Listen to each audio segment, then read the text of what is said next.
হঠাৎ করে একটা লেখা চোখে পড়ল আর খুব ভালো লাগলো।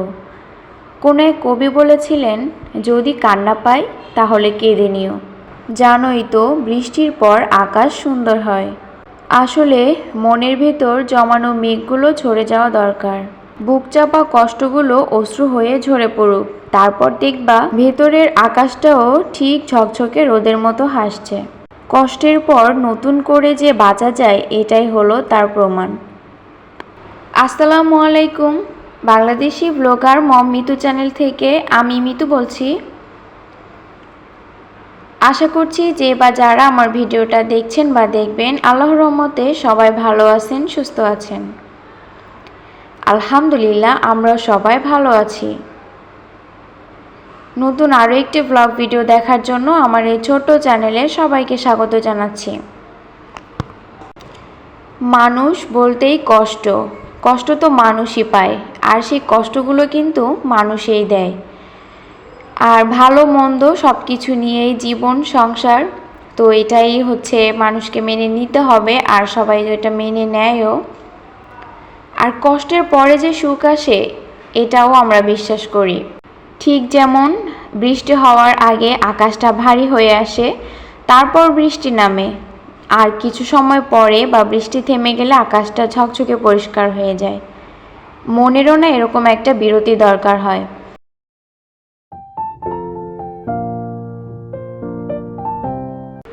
আচ্ছা, অনেক হলো কথা, এবার একটু ভিডিও রিলেটেড কথা বলি।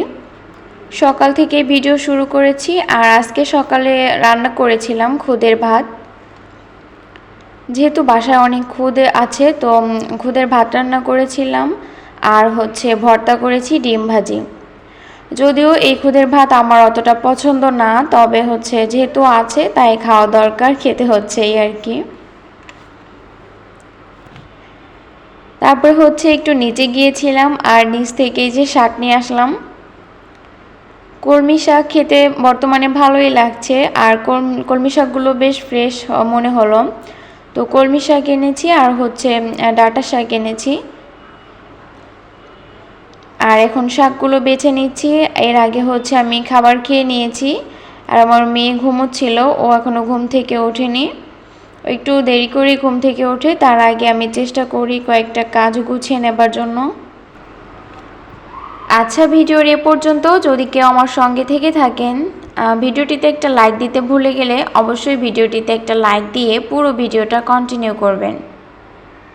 ভিডিওটা কেমন লাগলো বা কোনো কিছু জানার থাকলে কমেন্টে জানাতে পারেন।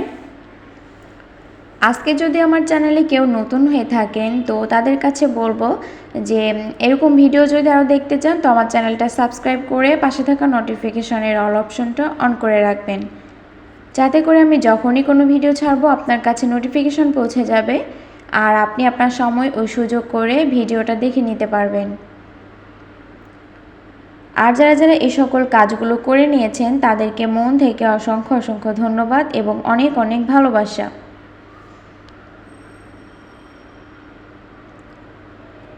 তো আমি হচ্ছে এখন শাকগুলা বেছে নিচ্ছি, কাটা হয়ে গিয়েছে, আর এখন 4-5 বার ধুয়ে নিয়েছি, পানি পাল্টে ধুয়ে তারপরে হচ্ছে আমি ছুরি দিয়ে ছোট ছোট করে কেটে নিব, আর রান্নাটা বসিয়ে দিব। আমার রান্নাঘরে আলোটা কম আসে, যেই কারণে হচ্ছে আমি লাইট জ্বালিয়ে বেশিরভাগ সময় কাজ করি। আর ওই শাকটা ধুয়ে তারপরে পানি ঝরাতে রেখে আসলাম। এখন হচ্ছে ডাঁটাটা কেটে নিব, আর ডাঁটাগুলো খুব নরম ছিল আর কি। তো শাকগুলো আলাদা করে রাখছি, শাকটা একদিন ভাজি করব, আর হচ্ছে ডাঁটা দিয়ে আলু দিয়ে মাছ দিয়ে ঝোল রান্না করব এখন।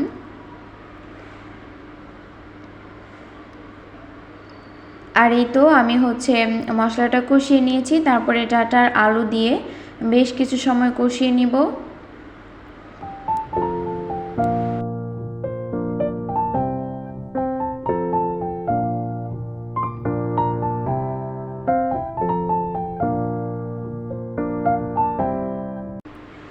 একসঙ্গে দুইটা তরকারি বসিয়ে দিয়েছি, শাক ও হচ্ছে, আর হচ্ছে এদিকে তরকারিও কষাচ্ছি। আর এই শাক ভাজিটা খেতে কিন্তু ভীষণ মজা লাগে, একটু রসুন বেশি দিলে অনেক মজা লাগে। তো আমার শাক ভাজিটা কমপ্লিট হয়ে গিয়েছে, আর হচ্ছে আর তরকারিটাও হয়ে গিয়েছে। তো পরে আর আমি ভিডিও করতে মনে ছিল না। এটা হচ্ছে সন্ধ্যার দিকের ভিডিও। তো সন্ধ্যায় হচ্ছে আমি একটু মোগলাই পরোটা বানাচ্ছিলাম।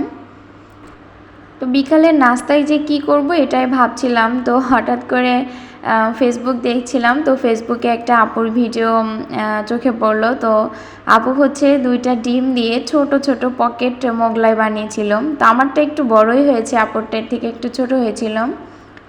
তো আমিও ওরকম পকেট মোগলাই বানানোরই চেষ্টা করছিলাম, তবে একটু বড় সাইজের হয়ে গিয়েছে, বেশ অনেকগুলাই হয়েছিল।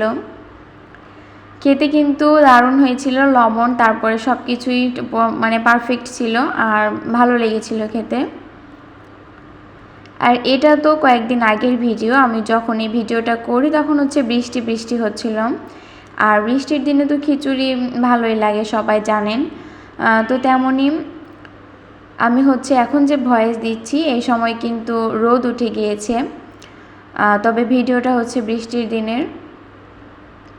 তো আমরা হচ্ছে সন্ধ্যার সময় একটু মুড়িও খেয়েছিলাম, আর তারপরে হচ্ছে ভাবলাম যে একটু খিচুড়ি করি।